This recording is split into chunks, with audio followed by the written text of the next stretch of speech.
എഴുത്തച്ഛനെ പോലുള്ള മഹാകവികൾ, ആ മഹാകവികളാണ് ഭാരതത്തെ സാംസ്കാരികമായിട്ട് ഒരുമിപ്പിച്ചത്.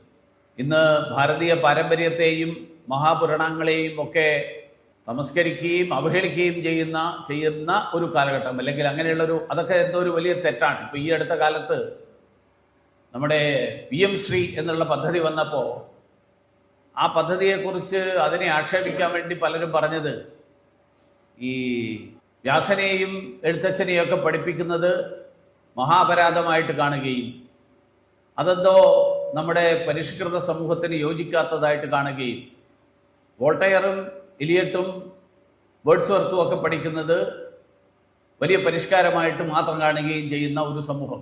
അങ്ങനെ ഒരു കാലഘട്ടത്തിലാണ് നമ്മൾ ജീവിക്കുന്നത്.